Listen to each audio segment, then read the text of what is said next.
Aleluia. Graças a paz, queridos. Boa noite. Pode continuar. Na cruz morrer. Com mais vontade, gente.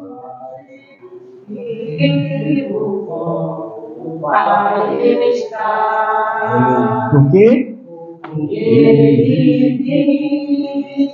Posso crer. Aleluia. Por quê? Temor. Mas eu vencer. É a minha vida. Aleluia. Para onde? Aleluia. Aleluia. Aleluia, Jesus. Nós agradecemos, Pai, que a nossa vida está em tuas mãos. Nós agradecemos, Jesus, porque o nosso coração está em tuas mãos. Nós agradecemos, Jesus, porque a nossa vontade está em tuas mãos. Nós agradecemos, Jesus, porque tudo que nós somos, o nosso corpo, a nossa alma, o nosso espírito está em tuas mãos. Nós te agradecemos, Deus, como nós te louvamos, porque o Senhor nos resgatou, porque o Senhor nos restaurou, porque o Senhor nos libertou, o Senhor nos tirou do lamaçal do pecado, o Senhor nos tirou do mundo, nos transportou para o reino do Filho do seu amor. Muito obrigado, Pai. Obrigado por estarmos aqui nesta noite.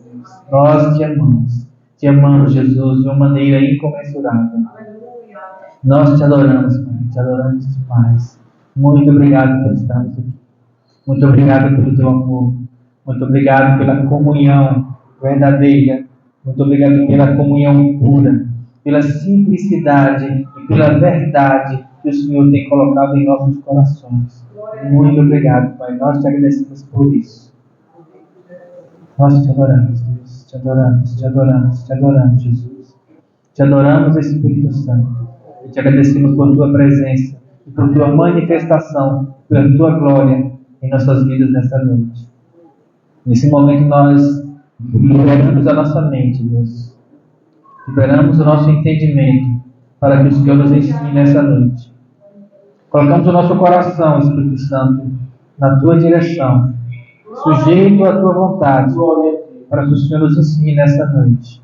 Queremos escutar a tua voz, queremos escutar a revelação do Senhor falando ao nosso coração, nos transformando, modificando quem nós somos. Modificando, Senhor, a nossa vida, nos fazendo sair de um lugar de derrota para um lugar de vitória, nos fazendo sair de um lugar de escuridão e trevas para um lugar de luz, para um lugar de vida, para um lugar da tua presença. É o que nós queremos. Deus, ensina-nos nessa noite. Ensina-nos, Pai. Te damos toda a diligência, te damos a nossa mente, te damos o nosso coração, te damos a nossa boca, te damos os nossos olhos. Estamos atentos ao que o Senhor quer falar conosco nesta noite. E desde já te agradecemos, Pai, em nome de Jesus. Amém. Amém? Glória a Deus. Já faz uns dias que a gente não vem aqui. E louvo a Deus mais uma vez por estar aqui. E não tem muita apresentação não, né? A gente já vai chegando, já vai logo para a mensagem, né, pastor? Já é da casa já. Aleluia. A mensagem que eu vou trazer hoje, sabe aquelas mensagens que Deus coloca assim no coração da gente, a gente fica remoendo ela, sabe? Aí você passa um tempo e você vai orar e está sempre vindo a sua mente, você fica... Então já estou com esse ensino, essa palavra, essa visão, ou essa revelação, como queiram falar, aquilo que Deus vai falando com a gente já, acho que uns 2 meses que eu venho remoendo alguma coisa, não para pregar, mas para mim. Preciso aprender sobre isso. Preciso colocar isso em prática na minha vida. E aí, quando eu estava meditando sobre vir para cá, o Espírito Santo falou assim, fala lá. Isso. E aí, como foi muita coisa que eu vim meditando, eu vou tentar dar uma espremida no assunto. Amém? E Deus foi tão providencial que me entregou a mensagem às 8h10. Então vai ter tempo. Amém? Espero que vocês não se cansem. E a nossa mensagem hoje é sobre a mulher de Ló. Todo mundo conhece a história da mulher de Ló. Amém? A gente pensa na mulher de Ló, nossa mente vem aquela imagem. Ló correndo para a montanha, como é que chama? A saraivada de fogos caindo em Sodoma e Gomorra, e a mulher de Ló. Não é assim a imagem, né? Estátua de sal. E aí, vamos entender isso hoje. Abra sua Bíblia em Gênesis 12, Gênesis 19, 12 a 26. Vamos começar por aí.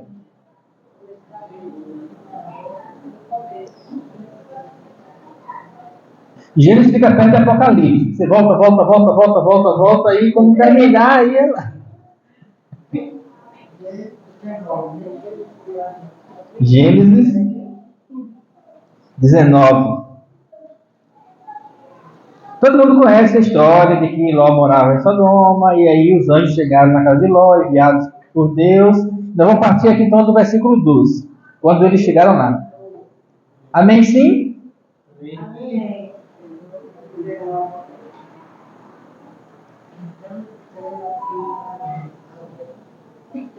Gênesis 19, versículo 12.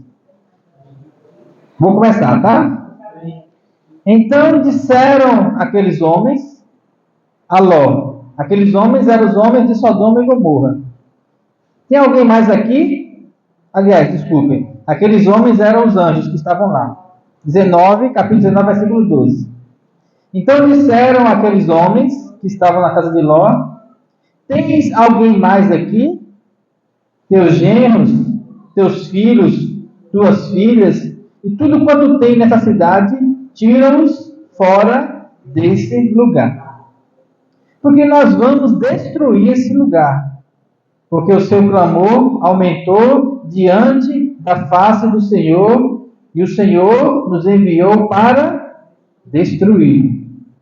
Então saiu Ló de casa, falou com os seus genros, aos que haviam de tomar as suas filhas, eles eram noivos no caso, né? E disse: levantai-vos, saí desse lugar, porque o Senhor há de destruir a cidade.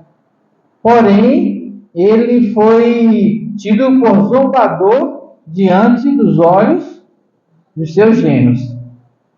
Ao amanhecer, os anjos apertaram com Ló, dizendo: levanta-te, toma tua mulher e as tuas duas filhas, que aqui estão, para que não pereças na injustiça dessa cidade. Ele, porém, demorava-se. E aqueles homens, então, pegaram pela mão, e pela mão da sua mulher, e pela mão das suas filhas, fizeram uma corda de caranguejo, pelo jeito aqui, né? Um pegou na mão do outro, e saiu todo mundo sendo puxado.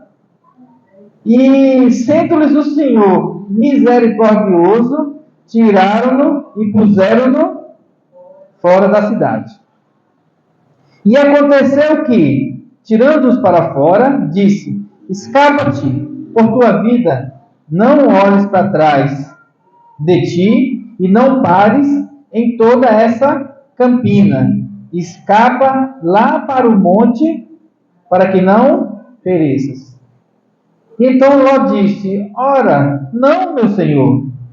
Eis que agora o teu servo, se o teu servo tem achado graça aos teus olhos, e engrandeceste a tua misericórdia que a mim fizestes, para guardar a minha alma em vida, mas eu não posso escapar no monte, para que porventura não me apanhe este mal também e eu morra. Eis que agora aquela cidade está perto, para fugir para lá, ela é pequena. Ora, deixa eu escapar para lá, não é pequena? Para que a minha alma viva lá. Então lhe disse: eis aqui, tenho-te aceitado também esse negócio, para não destruir aquela cidade de que falaste. Apressa-te, escapa-te para ali, porque nada poderei fazer enquanto não tiveres ali chegado. Por isso se chamou o nome daquela cidade Zoar. Saiu o sol sobre a terra, ou seja, amanheceu, quando Ló entrou em Zoar. E então o Senhor fez chover enxofre e fogo dos céus, desde Sodoma e sobre Gomorra, e destruiu aquelas cidades e todas aquelas campinas, e todos os moradores daquela cidade, e o que nascia da terra, ou seja, toda a planta. E a mulher de Ló olhou para trás e ficou convertida em uma estátua de sal. Para a gente entender essa passagem, primeiro a gente precisa entender por que Ló foi para lá.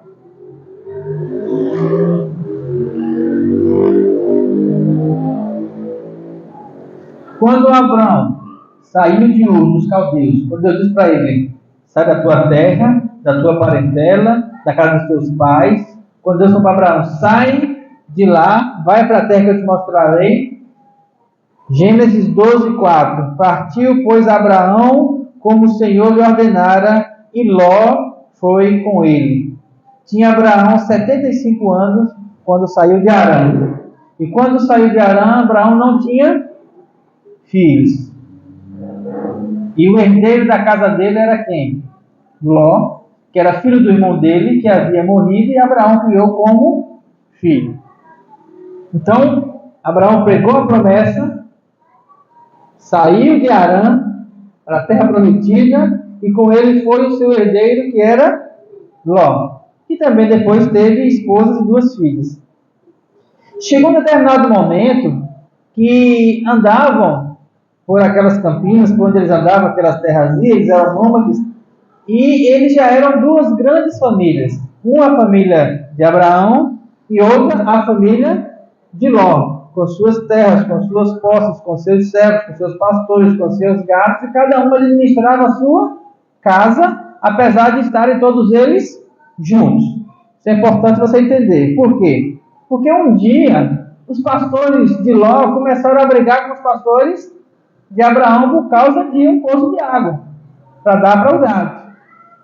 E aí Abraão chegou, obedecendo a voz de Deus, e disse assim: Ló, nós não podemos ficar mais juntos, porque nossas famílias cresceram, não dá para ficar as 2 famílias juntas no mesmo canto, caminhando juntas, porque a terra que a gente para não suporta. É muito grande, é muito gado, é muita coisa, é muita gente, não dá para ficar junto. Então, eu ofereço para você para se separar. E Abraão levou Ló para um lugar, e que nesse lugar tinha 2 direções. Gênesis 13:10. Diz o que aqui? Diz que nesse lugar, para um lado tinha... É só botar uma páginazinha. Mas você pode não ser ler não, eu vou só comentar com vocês, só para vocês perceberem onde eu quero chegar. Amém? Presta atenção aqui. Nesse lugar, quando chegou lá, que Abraão e Ló resolveram, que Abraão resolveu que deveriam se separar, Abraão levou Ló para um lugar em que um lado havia o deserto, e do outro lado havia as campinas. Aí é Gênesis 13. Ló levantou os olhos e viu toda a campina do Jordão. O que é campina? Campina é um lugar plano e bem verdinho, porque era toda bem regada, antes de haver o Senhor destruído Sodoma e Gomorra. Era como o jardim do Senhor, era como a terra do Egito, era como a terra de Zoar. E então Ló, que não era besta, escolheu para si a campina do Jordão e partiu para o oriente, e separaram-se um do outro. E aí naquela hora, Ló olhou e falou assim: poxa, eu tenho um gado, de um lado é verde, do outro lado é seco, eu vou para onde? Vou para o lado verde. Lógico, gado como que é verde? Outro lugar, poxa, um lugar parece o jardim do Senhor, parece o Éden. O lugar parece o Egito, onde passa o rio Nilo, tudo é bem regado. O lugar lá é bonito, o lugar lá vai dar bom negócio. O lugar lá é bom, é bonito, produz tudo. É igual o Brasil, se plantando tudo dá. Aqui ninguém vai passar fome. Esse é o lugar. Só que nesse lugar que era tão bom, o que era que tinha? Não era o lugar onde havia a presença de Deus. Por que Ló permaneceu em Sodoma e Gomorra? Porque era bom para os negócios. Então ele conseguiu naquele lugar se adaptar à vida. conseguiu se adaptar à comodidade, à sociabilidade. Você vê que ele tinha uma relação com os homens da cidade. E quando os homens chegaram, ele fechou e foi conversar com os homens lá de fora. Não, peraí, vamos resolver aqui, porque ele sempre foi um bom negociador. Só que chegou um momento que Deus falou para ele assim, olha, nessa hora aqui não tem como negociar. Nessa hora aqui, não tem como. Nessa hora aqui, você tem que escolher, ou você anda com Deus, ou você anda com o mundo. Chegou uma hora que não teve como negociar. Ou você é luz, e abraça a luz, e anda nela, ou você anda em trevas.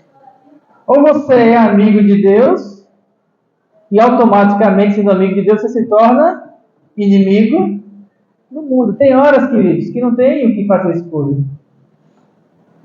Tem hora que eu dizer de que hora se reflete quando a Bíblia fala sobre Sodoma e Gomorra. Esse exemplo de Ló, ele foi mencionado lá no final, no Novo Testamento. Esse exemplo de Ló, ele teve aqui em Gênesis, e depois não teve mais quase nenhuma menção na Bíblia, no Velho Testamento. Nada foi falado sobre isso. Até Lucas 17. Agora eu quero que você abra. Lucas 17, capítulo 26. Lucas, agora você passa um monte de página, vai lá para o Novo Testamento, Mateus, Marcos, Lucas 17, 26.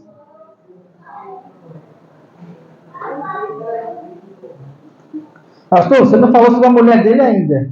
Vamos chegar lá. Você tem que entender todo o contexto, amém? Lucas 17.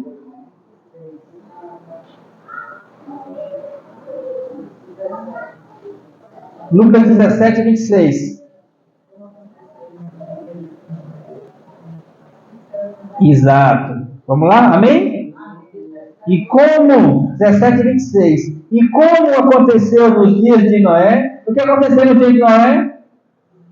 O dilúvio. Assim também será nos dias do Filho do Homem. O que eles faziam no dia de Noé? Comiam, nós comemos? Comemos. Bebiam, nós bebemos? Bebemos. Casavam, nós casamos? Casamos. Davam-se em casamento, também acontece muito isso hoje, até o dia que Noé entrou na arca e veio o dilúvio e consumiu a todos. Como também aconteceu da mesma maneira nos dias de... O que eles faziam no dia de Ló, lá em Sodoma e Gomorra? Comiam, nós comemos.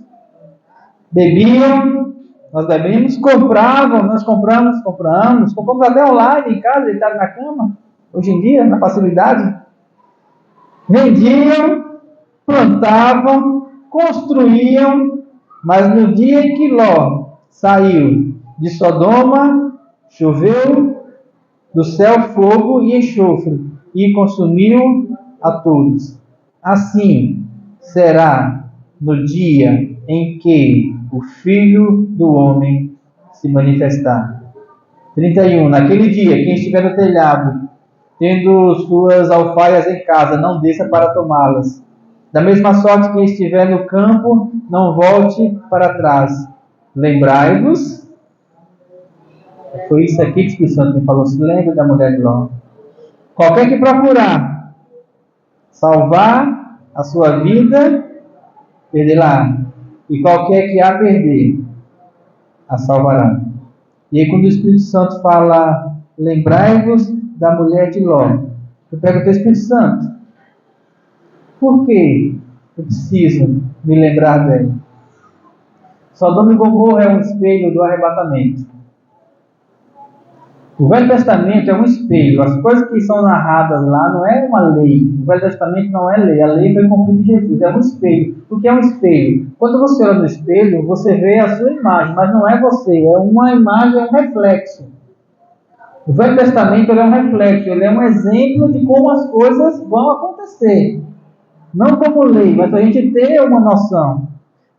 Sodoma e Gomorra, assim como Noé, é um exemplo de como as coisas vão acontecer. Como é que vai ser no arrebatamento? Muito simples. A gente casa, a gente come, a gente planta, a gente colhe, a gente vende, a gente vive a vida. Até o dia do arrebatamento. Simples assim. E aí eu volto a fazer a pergunta: onde é que entra a mulher de Ló nessa história? E como nós vimos no texto, ela não olhou para trás na campina, ela olhou para trás quando eles já estavam em Zoar. Quando o dia amanheceu, quando o sol se levantou, ela olhou para trás, mas ela não olhou para lá. O que quer dizer olhou para trás? Sabe o quê? Ela sentiu saudade da vida boa que ela tinha em Sodoma e Gomorra. Olhar para trás não é literalmente ela olhou para trás. Sabe, saudade do mundo? Ela achava bom aquilo lá. Por que ela achava bom? Porque ela não entendeu, ela não percebeu que tudo de bom que tinha em Sodoma e Gomorra era destruição. E que a vida após o arrebatamento, a vida quando nós somos tirados da condição mundana, a vida que está por vir, aquilo que Deus tem para nós, é melhor do que aquilo que nós vivemos hoje. Glória a Deus. E esse tem sido um grande problema do cristianismo, da igreja, na atualidade. Sabe por quê? Porque o que eu tenho percebido hoje, onde eu tenho andado, é que tem muita igreja amando a condição terrena, olhando para trás,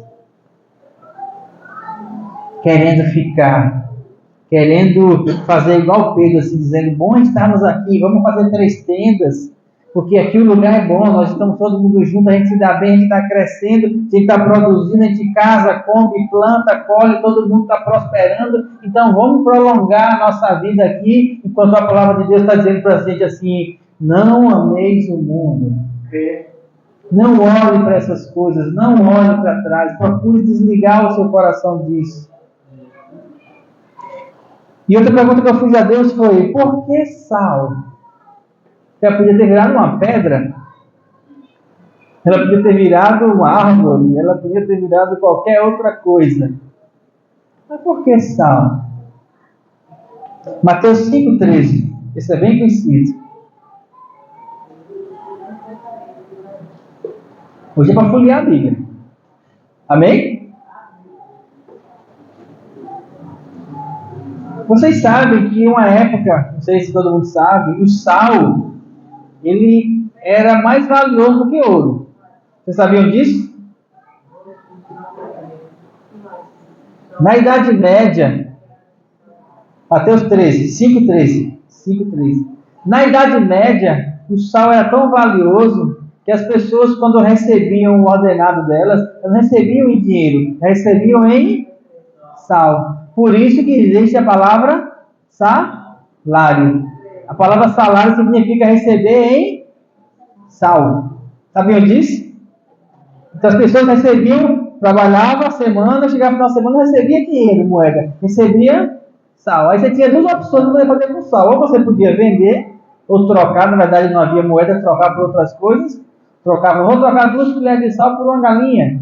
E o sal era a moeda corrente. Então quem tinha o poder de produzir o sal, ele pagava os trabalhadores com o salário, que era em sal. O sal era algo muito importante. Como ainda hoje é, ninguém gosta de comida sem sal.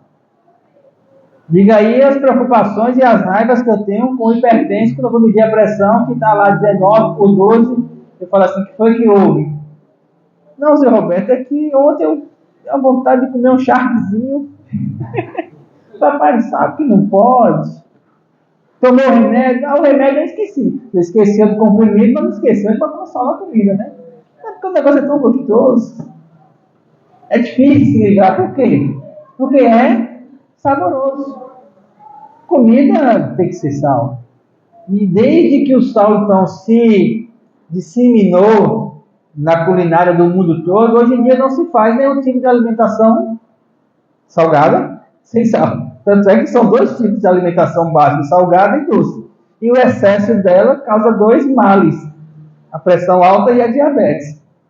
Porque o consumo de sal é muito grande. Por que é tão grande? Porque é gostoso. Uma carnezinha assada com salzinho em cima. Né? Um ovinho assim, cozido com salzinho em cima. Delícia. O que você vai fazer? Gostoso. Só que demais estraga. Mas que é bom é. Mas a pergunta que Jesus fez em Mateus 5,13 foi: e se o sal se tornar sem sabor? Para que ele serve? O sal ele é importante quando ele tem algum sabor. Mas no momento que aquele sabor não estiver mais presente no sal, ou seja, se tornar insípido, para que serve? E ele fala assim: vós sois o sal da terra. Quando? Enquanto vocês tiverem um sabor. Mas se o sal vier a ser insípido, como, pois, de restaurar o sabor? Para nada mais serve, senão para ser lançado fora e ser pisado pelos homens e ser destruído. Ou seja, não vai ter valor nenhum. Pois eu garanto a vocês que a mulher de Ló, ela virou uma estátua de sal sem sabor. Por quê? Porque ela amou aquilo que ela tinha que deixar para trás.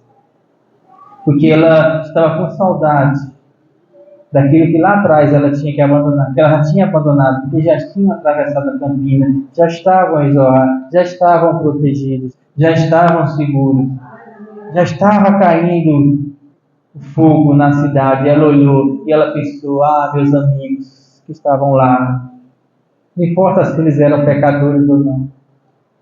Ah, aqueles companheiros que eu tinha lá, não importa se eles queriam estuprar nossas filhas ou não.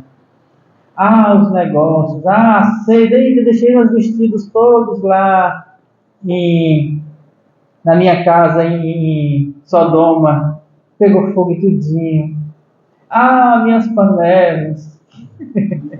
Ah, o que a gente pensa numa hora dessa? Eu estou tentando ser bem prático para você entender das coisas que estão no nosso coração, que muitas vezes nós apegamos a ela e colocamos como tão importantes das nossas vidas, e Deus fala assim: por que você está tão apegado a isso?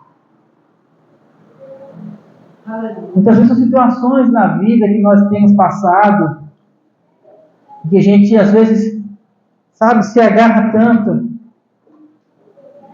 e aí quando chega numa certa idade, e aí nós estamos com crise de meia idade, né, querido? Mês passado eu completei a metade da marca, fiz 50 anos, e aí a gente fica pensando: o que eu fiz até aqui? E aí tanta coisa que a gente olha para trás e pensa assim: nossa, eu gastei tanto tempo com isso, que não devia ter gastado. Eu me esforcei tanto por uma coisa que hoje não faz mais nem diferença na minha vida. Eu reclamei tanto com aquela pessoa, eu briguei com aquela pessoa por uma coisa que hoje eu vejo que era uma besteira tão grande. E a gente olha para trás e fica pensando nessas coisas e fica muitas vezes se apegando a ela, não no sentido de corrigir ou de tentar fazer melhor, mas no sentido de às vezes se apegar às coisas que não são coisas espirituais, são coisas terrenas. E muitas vezes nós estamos tão apegados. Nossa, gente, quer ver coisa mais terrível? Uma coisa que me dói muito, sabe o que é? É quando morre alguém, um pai, e deixa alguma herança para os filhos, e os filhos, na hora do enterro, estão brigando por aquilo. Sabe? Como se a vida se resumisse àquele patrimônio. E deixa de falar, e dá briga, e fala: você começa a puxar, porque a gente, quando tinha 10 anos, você falou aquilo de mim. É desse jeito. Não, porque você sempre foi mais querido, e agora você acha que você... Não, porque você não vai tomar o lugar da mamãe. Você não é a mãe, mas eu sou o mais velho. E começa aquele bate-boca. Quem nunca viu isso ou passou por isso na família? E são coisas terrenas. Foi por essas coisas que a mulher de Ló olhou para trás. Foi por uma vida boa. das campinas, do verde, da natureza, da produção, dos gados, fez tudo que ela tinha na vida, tudo que eles construíram desde que eles separaram de Abraão, tudo que eles edificaram ali em Sodoma virou cinza. E o coração dela se apertou. Como eu amo a minha vida aqui nesse mundo. Pastor, então nós não devemos gostar da nossa vida? Pastor, nós devemos então largar tudo e deixar as coisas para lá e virar uma pessoa solta no mundo, sem nada, sair vagando por aí porque devemos largar também a vida? Não, não é isso.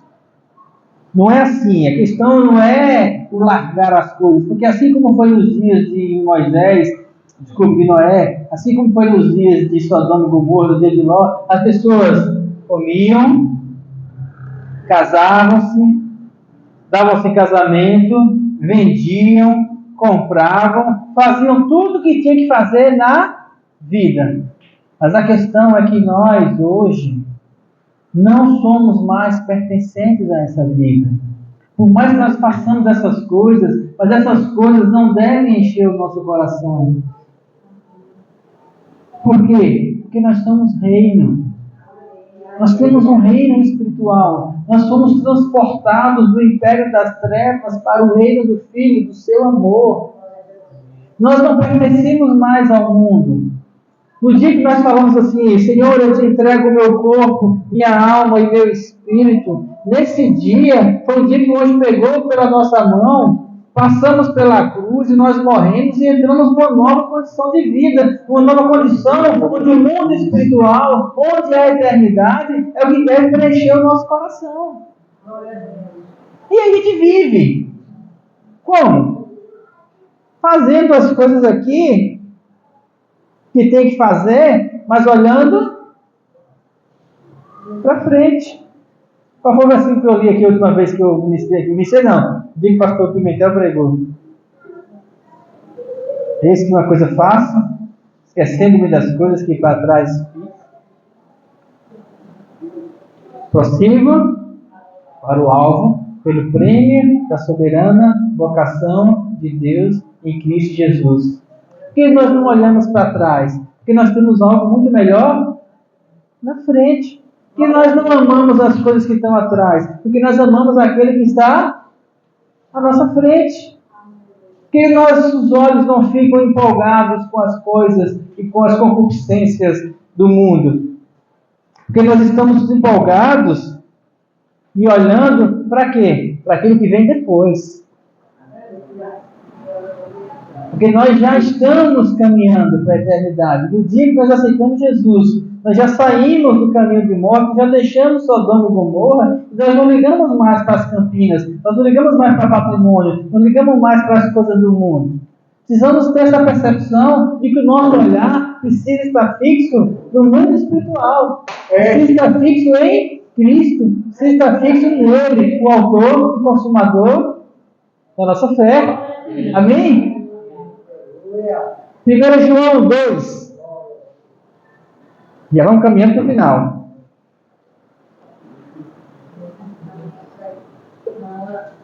E vou dar tempo para que vocês leiam. Primeiro, não é o Evangelho de João, é as cartas de João. Lá, primeira carta de João é antes de Apocalipse. Esse é realmente antes de Apocalipse.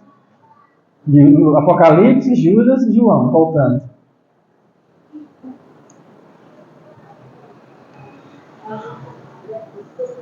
Primeira João, capítulo 2, versículo 15.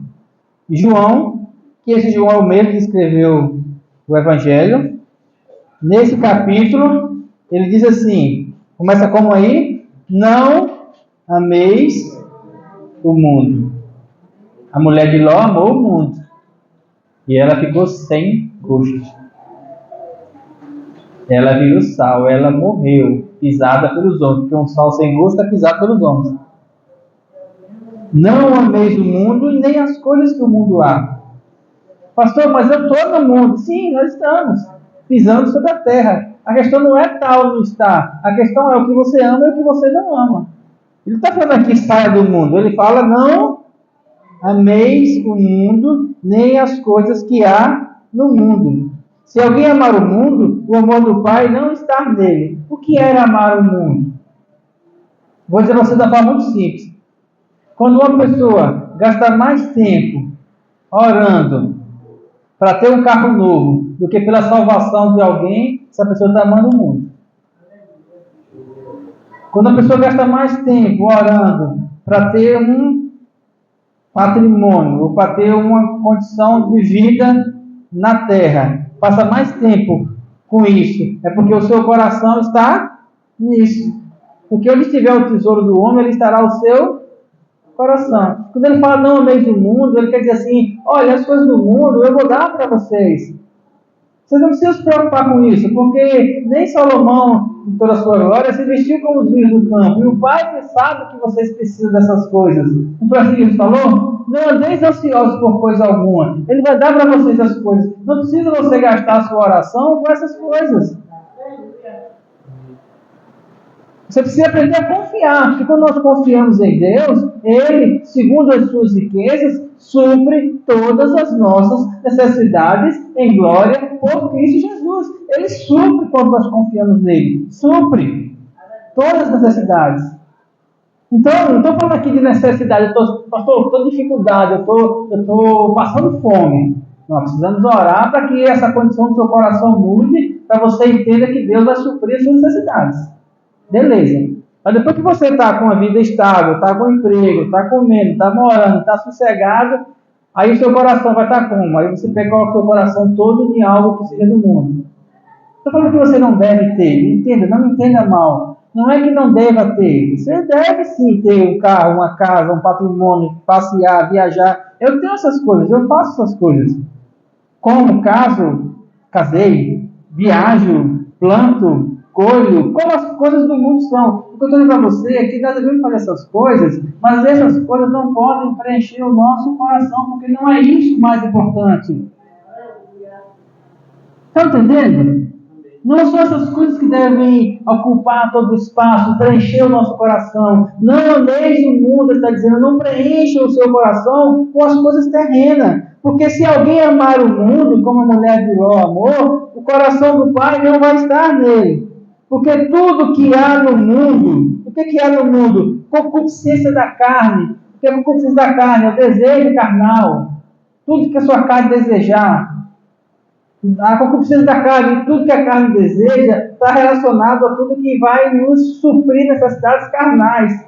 Aí está falando o quê? Necessidades emocionais, está falando de necessidades sexuais, necessidades alimentares. Quando você ama muito essas coisas, que são as concupiscências da carne, concupiscência é uma palavra grande, mas ela quer dizer desejo. Então, quando você ama os desejos da carne, porque tudo que há no mundo, que é a concupiscência da carne, ou seja, o desejo da carne, a concupiscência dos olhos, ou seja, o desejo dos olhos, o que meu olho vê, eu quero. Esse desejo dos olhos é terrível. Hoje em dia é o que mais é dominado. Por quê? Porque nós temos internet para ver um monte de coisa e a gente vê a vida dos outros na internet e fala assim, eu queria aquela vida. Concupiscência dos olhos na internet. A gente fez uma viagem uma vez que eu achei muito interessante, que a gente viajou para Angra dos Reis para visitar minha irmã, e foi uma viagem que foi postando as coisas, né? E tinha uma pessoa que assim, a gente postava, não dava 5 minutos, ela fazia um comentário. Porque eu queria fazer isso, que eu queria viajar, que eu queria fazer o que vocês faziam. Não dava 5 minutos, a gente postava e já sabia que a gente postava. Aí ele escolhia uma foto, ela dizia, eu vou postar essa foto aqui. Vamos postar quanto tempo essa pessoa vai comentar. Por quê? Porque aquilo que era a nossa vida, ela estava vendo, estava desejando, como se fosse aquilo a preencher o coração dela. Isso é concupiscência dos olhos. Aquilo que você vê e você quer mais, muito. Tem gente que quando vê uma coisa do outro, sabe? Por exemplo, esses dias uma pessoa que estava lá comigo comprou um carro novo. E aí todo mundo que passava e olhava assim, viu o carro de fulano e tal. E o outro passava e olhava, e o outro via. E tu acha que vale quanto? Será que eu vou ter um desse, não sei o que e tal? Porque os olhos viram e aí desperta. E aí eu parei o meu do lado e falei assim, chega no mesmo canto, viu? Onde eu chego, outro chega. Não dá o mesmo conforto, mas chega. E eu não estou desejando aquilo. Pastor, se Deus te der, se Deus me der, eu gasto, eu vou usar. Entenda, uma coisa é Deus colocar na sua mão para você usar por uma necessidade do reino. Outra coisa é você desejar aquilo preenchendo o seu coração. A gente tem que tomar cuidado com aquilo que preenche o nosso coração, porque isso pode matar a gente espiritualmente.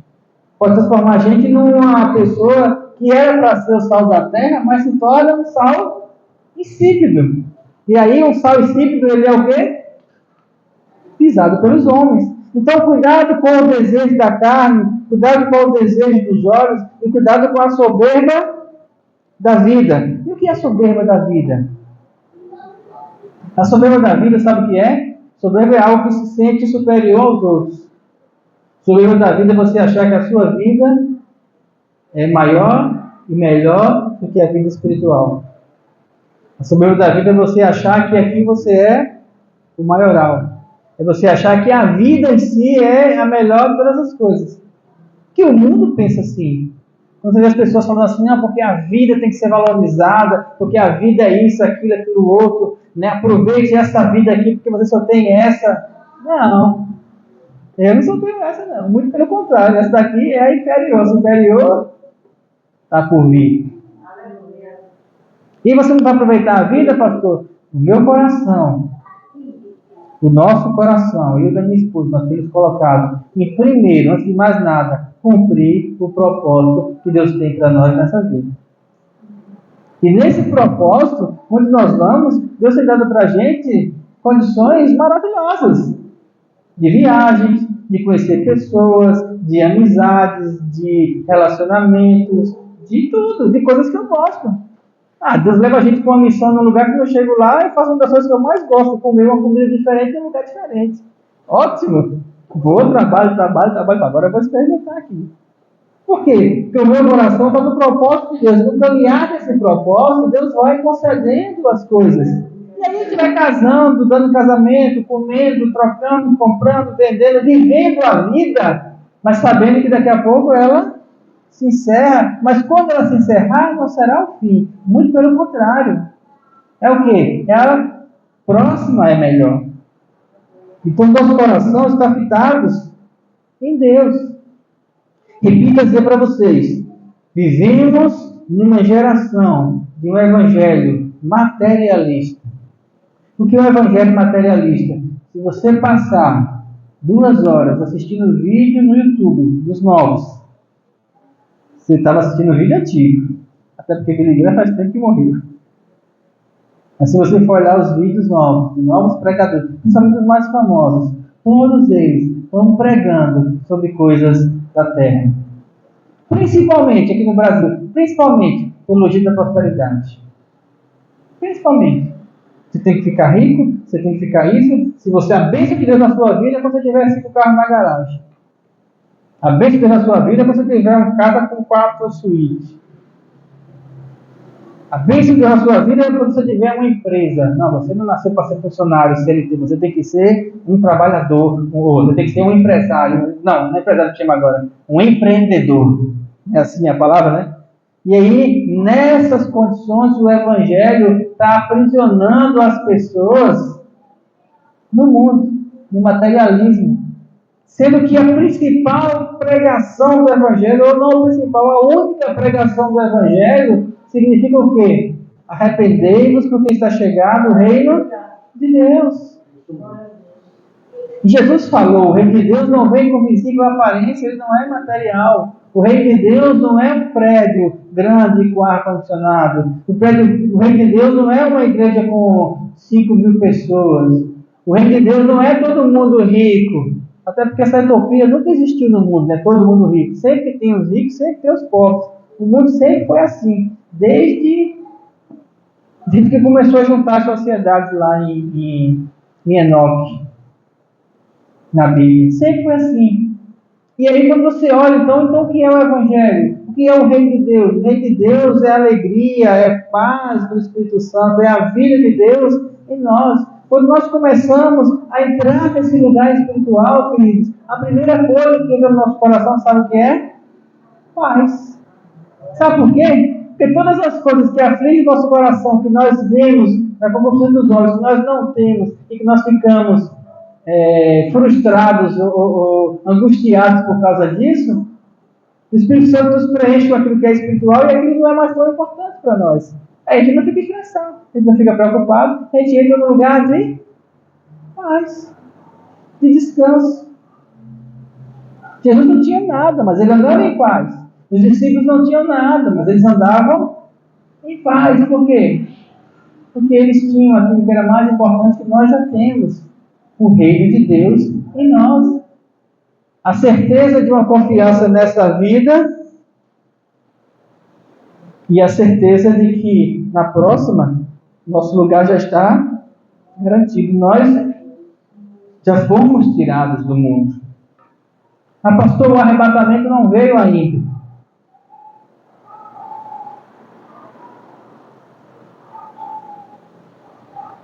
Como é que nós já fomos tirados do mundo? Os anjos chegaram na casa de Ló, chamaram ele, e ele então pegou pela mão do outro e eles foram caminhando. Quando eles deram o primeiro passo, eles já estavam fora de Sodoma e Gomorra. Estavam caminhando para a cidade, até chegar em Zoar. Nessa caminhada, até chegar no lugar de destino, eles já estavam fora de Sodoma e Gomorra. No momento que nós nos convertemos, nós pegamos na mão do Senhor Jesus, nós já estamos saindo, já saímos, já estamos nessa caminhada, nós já estamos fora. Tanto é que ele fala que ele é o caminho. Por quê? Porque quando nós abraçamos ele, nesse momento, nós já começamos a caminhar. E o caminho não é para se olhar, o caminho não é para se admirar, o caminho não é para tirar foto. Um caminho não é para você ensinar para os outros. Um caminho só funciona quando nós começamos a andar nele. Esse é o princípio do caminho. Então nós precisamos caminhar em Jesus. Precisamos andar nele, precisamos pegar pela mão dele e indo na direção dele, sem olhar para trás. E para encerrar, Lucas 9:61.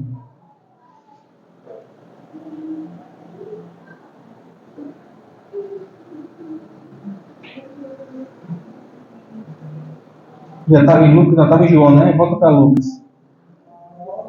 9:61. Quando falaram com Jesus sobre seguir ele, um outro homem disse para ele assim, um discípulo disse para ele: Senhor, um dos discípulos, né? Não dos 12, mas dos vários discípulos que andavam com ele. Um falou assim: Senhor, seguir-te-ei, mas deixa primeiro eu despedir dos de casa. 9:61.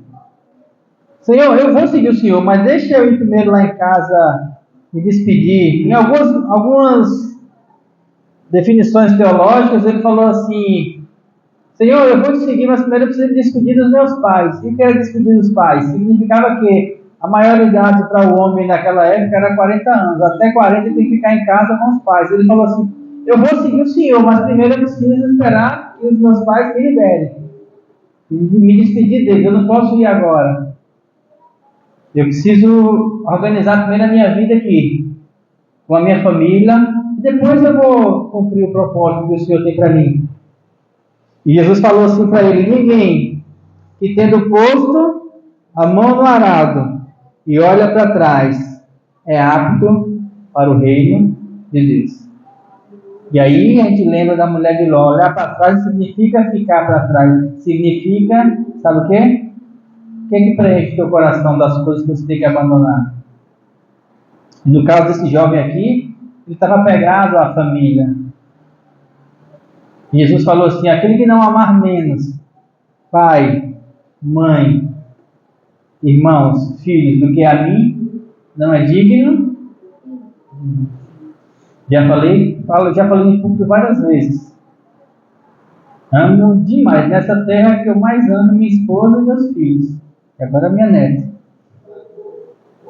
Os netos que virão também. Só que nenhum deles vai superar, vai estar acima do amor que eu tenho pelo meu Senhor. Porque esse amor que eu tenho por eles é um amor que vai até o dia que eu morrer. Enquanto eu morrer nessa terra, enquanto eu estiver aqui, enquanto nós estivermos juntos, enquanto nós estivermos vivos, ela é o amor da minha vida, como mulher. Mas, aquele que vem depois é superior. E a palavra do Senhor, e a direção, e aquilo que o Senhor é para mim. E aí eu pego esse amor que eu tenho por Ele, que é maior que todas as coisas, e venho viver a minha vida comendo, dormindo, viajando, plantando, comprando, mas em todas essas coisas que eu faço, Ele sempre é o superior. Sempre. Então, não é para deixar de fazer as coisas. Vai vivendo. Vai vivendo. Só que quando você entende isso, você está na comunhão com Ele, se torna mais fácil a vida. Por quê? Porque essas coisas, elas não nos estressam, não causam danos. Por quê? Porque a gente não tem o medo de perder, porque nós já perdemos. Porque Ele falou, aquele que quiser ganhar a vida, perderá. Você já perdi, se essa coisa não é o que eu mais amo, então isso não vai sofrer para mim. A minha própria vida, se eu hoje, e aí nos meus 50 anos eu meditei e falei, Deus, eu cheguei até aqui, e agora? Porque para mim já deu bom. Eu já cheguei no limite, assim, poxa, para quem foi desenganado pelos médicos por 6 meses, então para mim, de lá para cá, é tudo graça, é tudo lucro. Eu cheguei aos 50 anos. Beleza, e agora? Ele falou assim, vai vivendo. No dia que for para você vir, eu trago. Mas enquanto isso, por quanto tempo? Não tem questão de tempo. Pode ser 1, 2, pode ser mais 50. Não faz diferença. Vai fazer diferença no meu corpo, lógico. A dor já começa a aparecer, o cansaço, a coisa ali, o negócio aqui. Faz parte, né? Mas no meu coração não faz diferença. Por quê? Porque a eternidade está plantada aqui.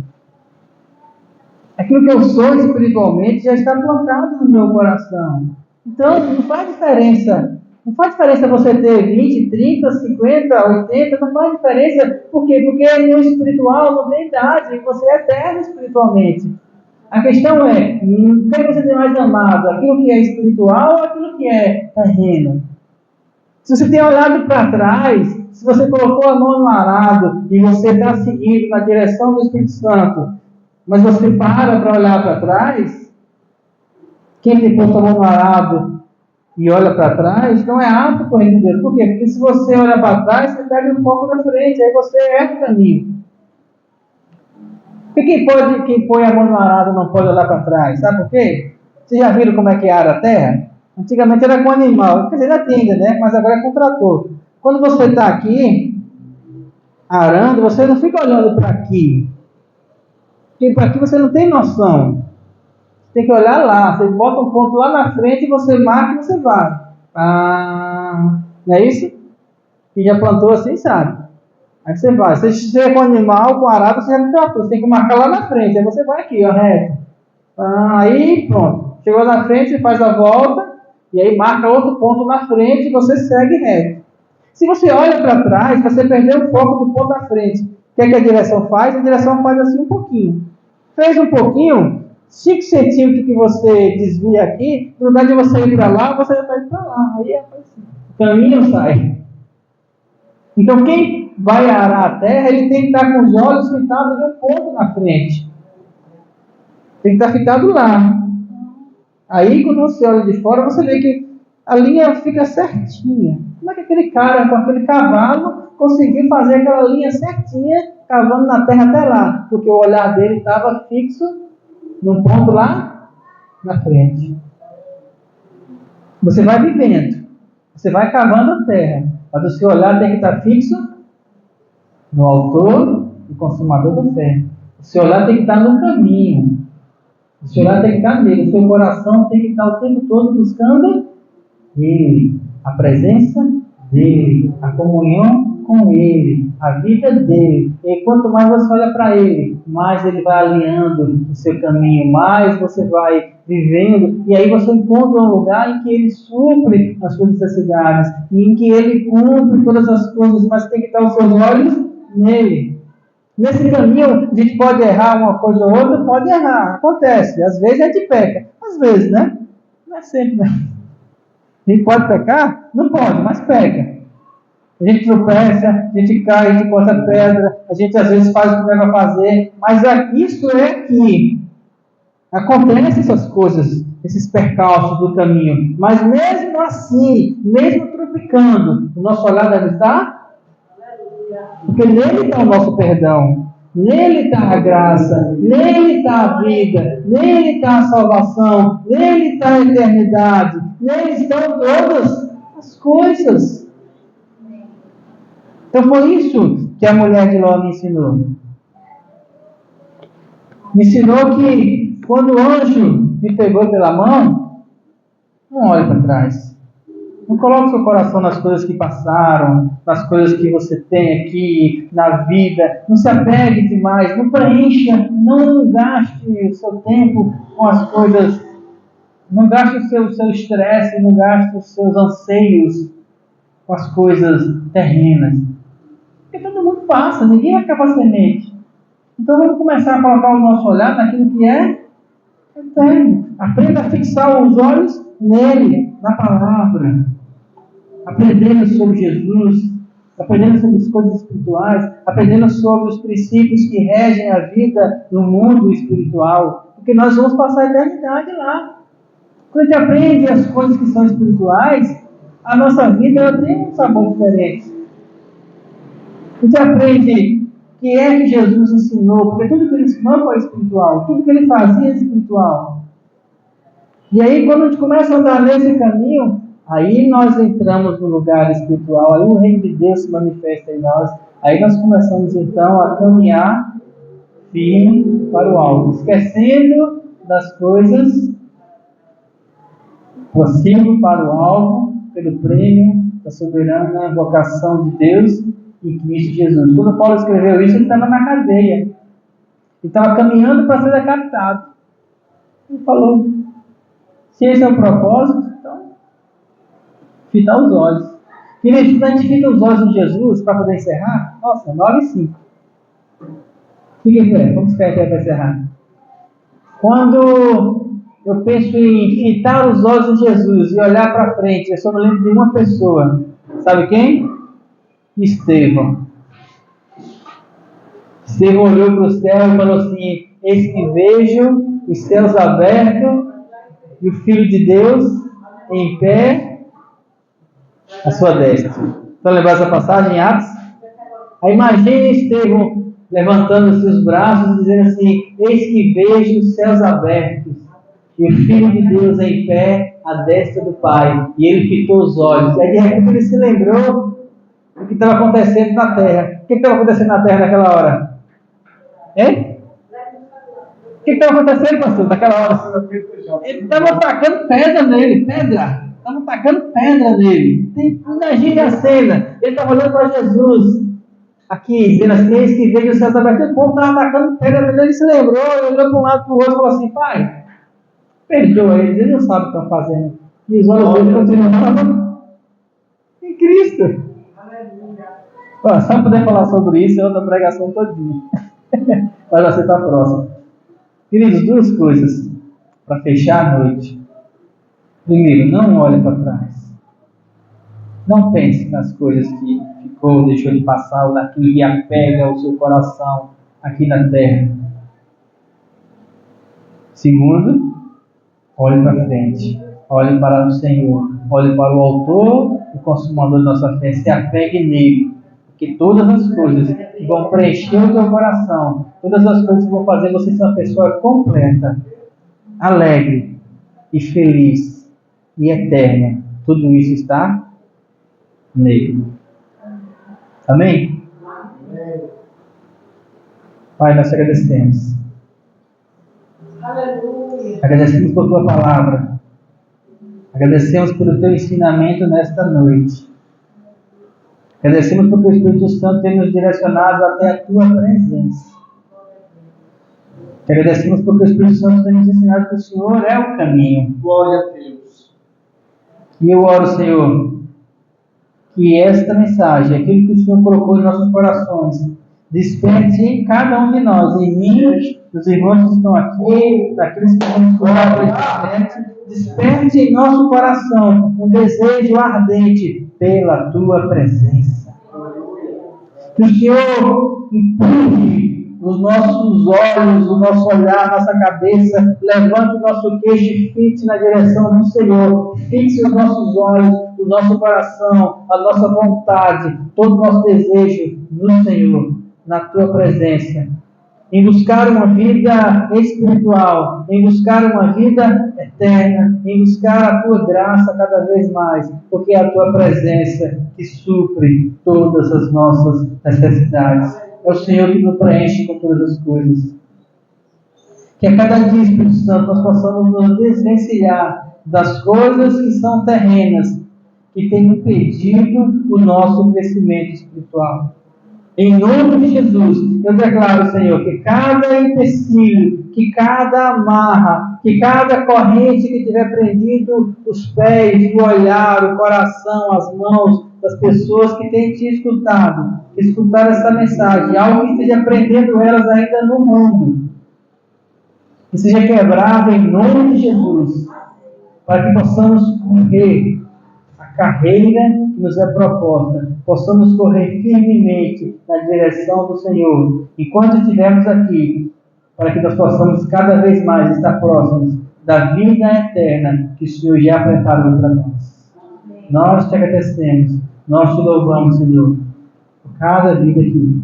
Te louvamos por esse lugar onde o Teu amor é pregado, onde a Tua vontade tem sido estabelecida, onde o Teu amor tem sido manifesto.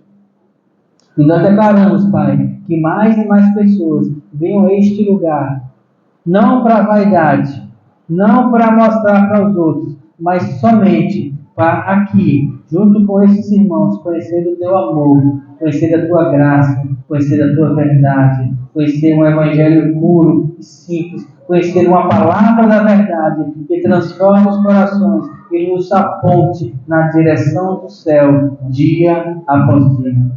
Cada vez mais o Teu amor, a Tua graça, a Tua verdade seja manifesto, não só desse púlpito, mas por cada coração, por cada atitude de cada irmão que faz parte desse local, dessa comunidade, dessa igreja. Eu te agradeço, Espírito Santo, porque o Senhor nos trouxe até aqui. E cada dia nós temos aprendido com o Senhor a amar mais, a viver mais a Tua graça, a estar mais na Tua presença. Muito obrigado, Pai. Nós te louvamos e te agradecemos. Em nome de Jesus. Amém, queridos?